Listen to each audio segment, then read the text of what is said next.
Thank you.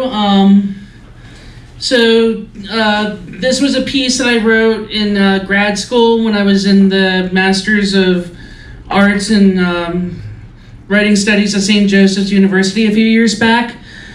It has two names. One a little more truer than the other. I'll let you judge that. So this is How to Lose Your Mind, or How to Become a Filmmaker. That was my undergrad, was film and video, so write what you know. You were always hell-bent on making video games, or becoming a special education teacher, or something. Whatever, you can't really remember which it was. Screw it, you move on with your life. You applied to college with a clear-cut plan to do something or other with your life. That's why you naturally switched majors 4 times in your freshman year, the way some women switch purses. Yes, 4. You stop and think that you need Ritalin or something so that you can sit down and focus long enough to figure out what you're going to focus on for the next 3 years. You figure you're a creative person. You always did prefer making videos for class over writing stinky essay papers on Our Friend, the Tuna Salad Sandwich. You wish you were making that last one up. You changed your major a 5th time at the start of your sophomore year. Your friends tear their hair out screaming at you, "For the love of God and all that is good and sacred and holy in this world, please pick a major and stick with it." You ignore them as you happily buy a Nintendo Wii that you still don't use that much anymore. You incidentally Chris Rock Band for skewing your taste in games. Fast forward to your junior year when you actually have to start making films. Joy. You write a story about a guy who can't come up with a film idea. Also, he's a fuzzy pink gorilla. That doesn't matter. You mistake your friends laughing as critical approval. You submit this idea to your class. They don't like it. You come up with a story about a medieval monk who also happens to be a pimp. They begin to loathe you. You go back to your class the next week with an idea for a film that is formulaic and generic by nature. They eat it up like a dog eats anything you place in front of it. You cry a little on the inside. Your story is now approved, and you can finally move on to the next step of making an utter fool of yourself, of making a film. You decide to start holding auditions for your film. Nobody shows up. You desperately cast any stranger off the street. You desperately cast any friend into your film. Of course, you have friends. Fast forward to after all the scheduling conflicts are resolved. That's a piece of its own. You spend an hour and a half setting up a perfect shot that is ultimately ruined the moment you shout, "Action!" as only a building of screaming frat students who all must exodus right next to your shot can. You start to cry a lot on the outside. One of the members of your production crew finally shows up a full 90 minutes late to find you curled up in the fetal position sucking your thumb. Your production crew eventually coerces you to act your age.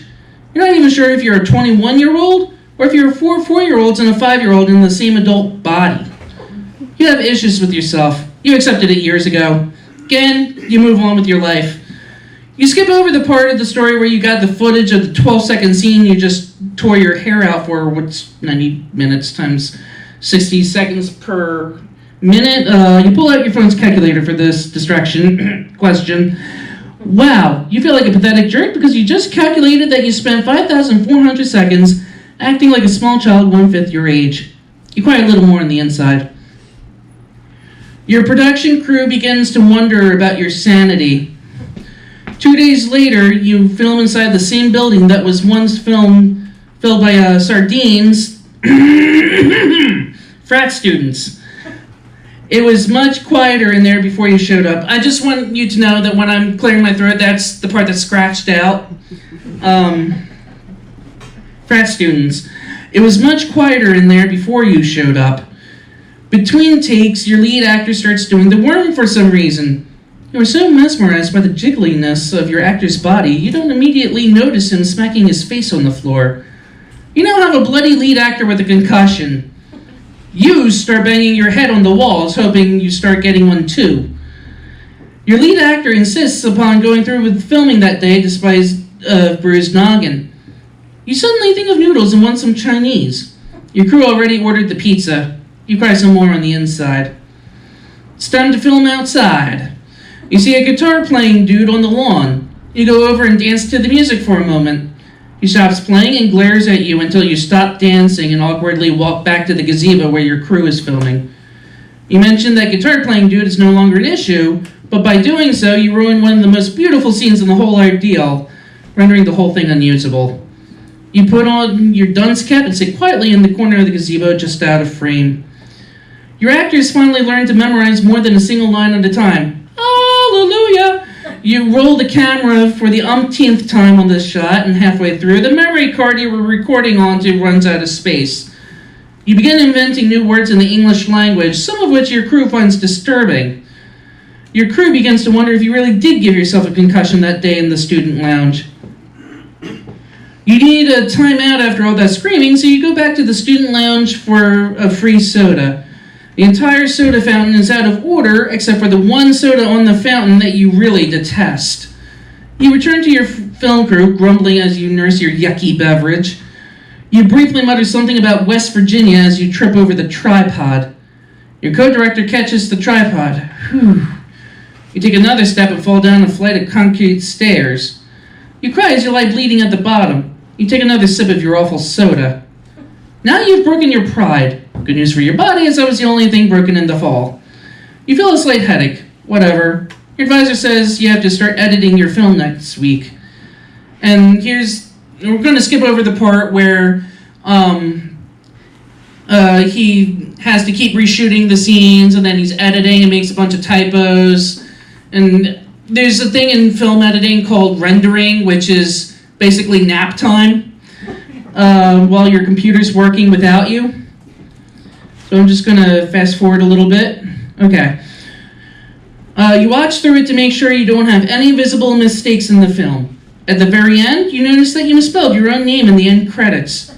You take another nap as you export the film again. You make sure there are no more typos. You are set to turn it into your professor. Your professor insists on screening the film to the school's entire community. Uh-oh. At one point, somebody pukes from a graphic scene in your film.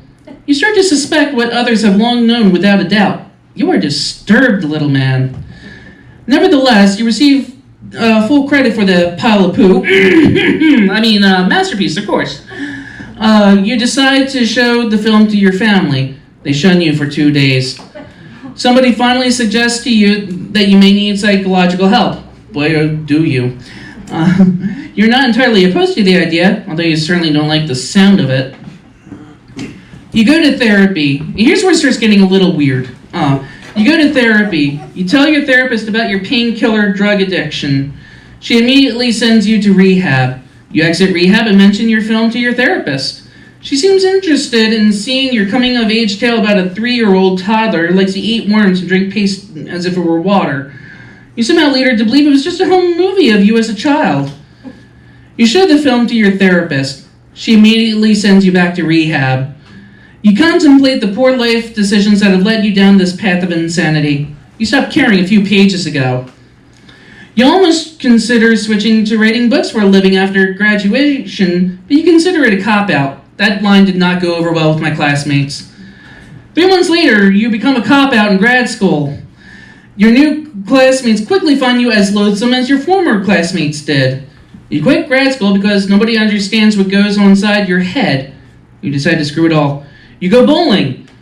You're very good at it, and you even briefly enjoy a stint with the touring circuit before the painkiller drug addiction rears its ugly head again. You go back to rehab for a 3rd time in a 2-year time span. You begin to wonder if you'll ever consider yourself normal.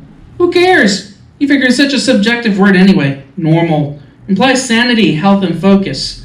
You are 3 times insane, out of shape, and a mental mess of a disaster area. You decide to meet new people, so you sign up for a speed dating service. You meet with rejection many times, but one person listens to your story. Why? She must really love you.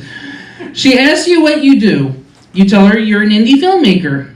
She is naively excited for you. Somehow you end up back at her place, waking up to the smell of bacon. You don't even like bacon, but last night was amazing. Rinse and repeat. Always repeat. I figured we could use some levity after a couple of the dark poems.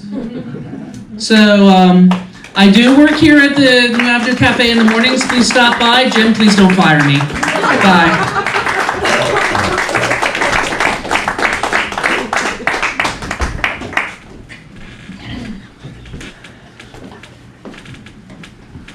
John, we should have had you on the poster.